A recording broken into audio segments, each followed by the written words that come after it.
Parents often use phrases like "good job" and say thank you when they talk to their children. But what do those phrases really mean? Brain speak, it's a language that no one sets out to learn but that most of us can't help speaking. If you have children or work with them, or if you've ever talked to a child, you probably speak it too. There may be an infinite number of ways to say something, but the way that American adults talk to kids is often as limited as it is predictable. If our kids are climbing, we implore, "Be careful." If two toddlers are grabbing the same toy, we tell them, "Share." When saying goodbye, we ask, "Where's my kiss?" When they eat broccoli, we exclaim, "Good job." And so on. We say these things to ensure that our children feel loved, encouraged and secure, and also to instill self-control and manners. But how do our good intentions translate? The problem is that at its core, this way of speaking is all about control.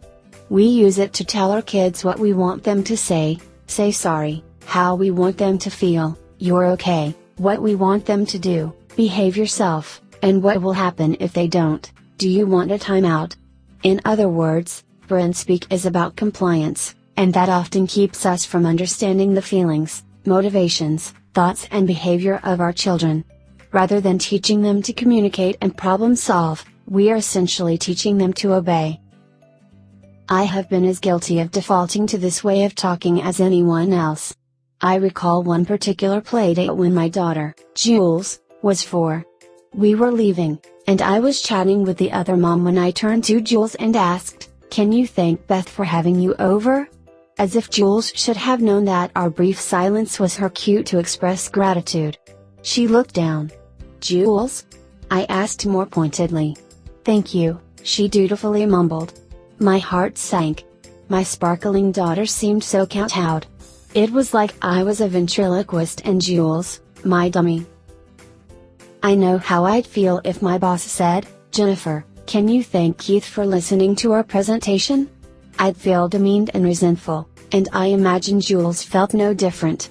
Essentially, I was teaching her that because she's young, she's subject to my control. And that how I look to others is more important than her dignity. Now I take a wingman approach. I try to have my kids' backs until they get the hang of modern day etiquette. If Jules has forgotten to thank someone, I'll jump in with, "What a gorgeous sweater. Thank you." Usually, she will follow my lead. But if she doesn't, I'll share my concern with her later. "When you didn't thank Maria, I worried that she thought you didn't appreciate her gift." Inevitably, Jules will want to thank Maria and will decide on her own if she should call, send a text with a photo or write an old-fashioned note. My motto, better late than coerced. While "Can you say thank you?" is a prompt fronting as a question, "Good job," is even more covert in the way it manipulates children. I realized this one drizzly day at preschool pickup as I watched a fellow mom good job her daughter into wearing a raincoat. It's a scene familiar to any parent. "Here you go, honey," Paula said. "No," Georgia replied adamantly. "I know you can do it, sweetheart," she said, flashing a warm smile. And on the coat went. "Good job. That's my girl," Paula exclaimed proudly. Georgia beamed. Paula wasn't complimenting Georgia for her ability to put on her jacket, she was praising her cooperation. Praising a child into wearing a raincoat that she doesn't want to wear seems innocuous enough. But played out time and again, these moments teach a child that how others feel is more important than how she feels. As psychologists like to point out, children who learn to defer to the preferences of grown-ups risk losing touch with their own. We could try instead to ask our children why they don't want to do something and explain why it's important to us. Perhaps Georgia was hot from playing and knew that she'd feel uncomfortable in the jacket.